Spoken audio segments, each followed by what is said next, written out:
Partiamo dalla fotografia di presentazione. Il curriculum deve avere una fotografia di presentazione che sia coerente con il ruolo che si intende svolgere, quindi saranno ammesse delle informalità purché esaltino il ruolo professionale svolto. Ad esempio, per un ruolo di designer questa potrebbe essere una proposta coerente, così come per un reporter un'ipotesi di immagine potrebbe essere questa per il ruolo di animatore turistico e questa ad esempio per un operatore in agenzia viaggi. Questa infine è la fotografia da me scelta per i curriculum in cui mi propongo con il ruolo di formatore. Assolutamente da evitare espressioni da selfie come queste, che vi assicuro hanno accompagnato alcuni curriculum a me indirizzati. Le informazioni contenute nel curriculum dovranno essere essenziali e mirate al ruolo svolto. Notate infatti che 2 frasi fa, parlando della mia fotografia, vi ho specificato che quella è la foto che ho scelto per i curriculum che invio per rivestire il ruolo di formatore. Questo significa che a ciascuna impresa dovranno essere poste in evidenza le caratteristiche di suo interesse. Nel mio caso, ad esempio, all'ente formatore non interessa nulla se ho svolto incarichi di revisione in amministrazioni pubbliche e viceversa. Le informazioni da trasferire dovranno essere specializzate e selezionate. Potrà essere eventualmente lasciata in coda un'informativa estremamente sintetica delle esperienze lavorative svolte collateralmente, ma sempre purché inerenti. Ad esempio, se chiedo di svolgere un ruolo da ingegnere in un'impresa di costruzione di ponti, non avrà alcuna utilità, anzi potrebbe essere controproducente, segnalare di avere svolto l'attività di cassiere presso un supermercato, anche se fatta a 20 anni e se all'epoca fosse stato il mio primo impiego. Questa osservazione mi dà l'occasione di sottolineare che l'inserimento in curriculum di informazioni relative a ruoli non coerenti con il profilo professionale fa scadere la qualità del candidato. Peraltro è anche da evitare l'avere dei buchi occupazionali per periodi superiori all'anno. Questo perché? Perché ci fanno fuoriuscire dall'ambito professionale specifico e una volta usciti risulterà molto difficile rientrarci. In altre parole, se il nostro ingegnere dell'esempio che vi ho fatto accettasse di fare il rider e il suo curriculum avesse dei buchi lavorativi di oltre un anno o riportasse lo svolgimento di attività non coerenti con il suo ciclo di studi, questi potrebbero essere 2 casi sufficienti a far cestinare la richiesta di colloquio. Un altro esempio. Un cameriere di sala specializzato che abbia operato in hotel 5 stelle ma che decida di prendersi una pausa andando a lavorare per 2 anni, ad esempio, in un sushi. Non c'è dubbio, si divertirà senz'altro rispetto a 5 stelle, ma la conseguenza sarà che non avrà più accesso agli alberghi di alto rango. Ovvio, chiunque si chiederebbe il perché dell'abbandono degli ambienti stellati. O si tratta di inadeguatezza o si tratta di incapacità di sostenere delle regole formali.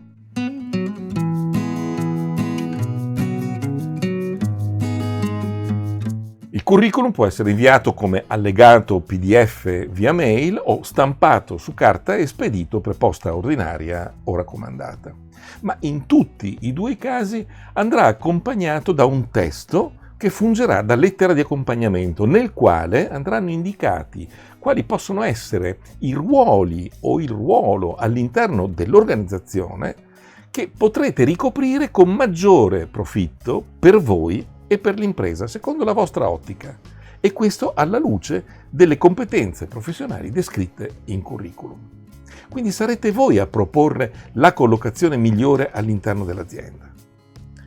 Quando si decida per la forma analogica del curriculum, quindi la sua stampa su carta e il conseguente invio postale, scegliete come supporto una carta di peso maggiore, color panna o perla, leggermente zigrinata. La potrete richiedere in tipografia, dove ve ne farete tagliare in formato A4, che è il formato del foglio comune, alcuni fogli, distinti per peso e per tipologia di zigrinatura. Questo ha lo scopo di verificare quale dia il miglior risultato con la vostra stampante, se la carta quindi scorre senza inceppamenti e se la stampa risulti perfetta nella distribuzione dell'inchiostro, quindi senza macchie o strisciate di vario tipo.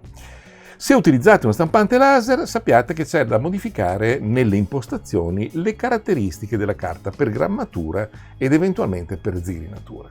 Purtroppo il supporto cartaceo, se da un lato fornisce un risultato di gran lunga migliore come impatto fisico e visuale, per contro non fornisce quelle comodità tipiche del documento elettronico in tema di collegamenti ipertestuali quali link a social, siti web e video curriculum. La soluzione potrebbe essere quella di inviare il cartaceo utilizzando la lettera di accompagnamento nella quale viene annunciato l'invio anche in forma elettronica e viceversa, ossia sull'invio elettronico indicare che il documento è inviato anche in forma cartacea, proprio per rendere agevole l'accesso ai contenuti multimediali. Circa gli strumenti di invio, per il cartaceo è sicuramente preferibile la raccomandata. E per quanto riguarda l'invio elettronico, la PEC, la posta elettronica certificata. Sono documenti che quantomeno vengono certamente aperti. Fondamentale è indirizzare il cartaceo al responsabile del personale e non all'indirizzo generico della sede legale dell'impresa. Se non riuscite a individuare il nominativo del direttore del personale, telefonate in azienda e fatevelo dare e magari con un po' di coraggio in più chiedete di farvelo passare, così avete modo di annunciargli l'invio della vostra candidatura, tutto perché non passi inosservata. Di solito l'intraprendenza paga, purché, attenzione, non sia molesta, quindi utilizzare tutto il tatto che avete chiedendo anzitutto perdono per il disturbo e, mi raccomando, le regole base della telefonata. Prima ci si presenta, poi si chiede se si disturba, si cerca di essere il più brevi possibile e si chiude la telefonata ringraziando per il tempo dedicato. Regole che diventano indispensabili, ferree e imprescindibili quando si chiama a un numero di cellulare. Al cellulare infatti stiamo disturbando a gamba tesa una persona e non sappiamo in cosa sia occupata.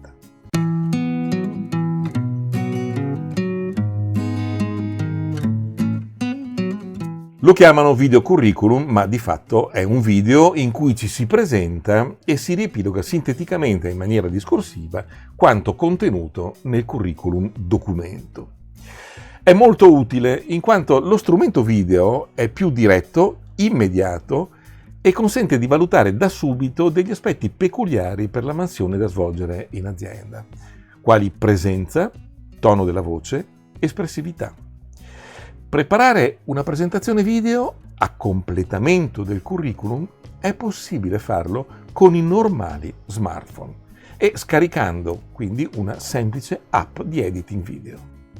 Alcuni passaggi fondamentali per la realizzazione di un video presentazione efficace sono: stabilire una durata massima di 3 minuti, scrivere il testo, possibilmente imparandolo a memoria. Se non scegliete uno sfondo neutro, quindi di colore bianco, di colore grigio o un colore pastello, quindi da evitare i colori troppo carichi, scegliete uno sfondo che sia coerente con il ruolo che intendete ricoprire all'interno dell'impresa. Curate l'aspetto, quindi raccomando in particolare per gli uomini pettinati, rasati o barba in ordine. Trucco leggero per le donne. Scegliete un abbigliamento coerente con il vostro ruolo, che potrebbe anche essere informale, ma purché ordinato, quindi bottoni allacciati e colletti ripiegati. Dirigete lo sguardo a favore di camera senza sbarrare gli occhi, non siete terrorizzati, non abbiamo paura, siate il più possibile quindi spontanei e cambiate possibilmente inquadratura ogni 2 o 3 frasi per dare movimento e dinamismo al video. Scegliete una parte dello schermo per la vostra immagine e l'altra eventualmente per descrivere con immagini quello che state dicendo. Quasi mai è buona la prima, quindi ripetete le registrazioni anche nei giorni successivi, fino a che non sarete soddisfatti del risultato. Se poi potete disporre di un green screen o addirittura avete un amico youtuber che si presti ad aiutarvi nel vostro intento, dandovi la possibilità di usufruire della sua attrezzatura, allenatevi a casa e recatevi da lui solo per qualche ora in cui procedete alle registrazioni effettive. Per chi non ha esperienza in registrazioni video, tranquilli, nelle prime registrazioni non vi piacerete, anzi vi detesterete. Non vi piacerà il vostro aspetto e non vi riconoscerete la vostra voce. Ma nessun problema, ci siamo passati tutti. Bisogna semplicemente imparare ad accettarsi e abituarsi a vedersi e sentirsi come ci vedono e ci sentono gli altri. È solo questione di tempo. Parlate di voi intercalando con vostre immagini, con immagini di cose che avete fatto, di eventi a cui avete partecipato, purché sempre siano pertinenti e collegabili ai contenuti del curriculum.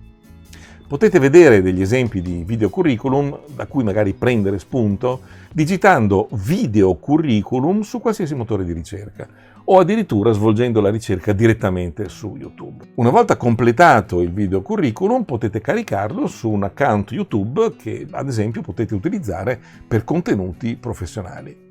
Se volete, scegliete la modalità privato nel caricare il video che consente la visualizzazione solo a chi è in possesso del link, quindi trascrivete l'indirizzo sul vostro curriculum, preferibilmente in apertura, quindi in calce ai dati anagrafici.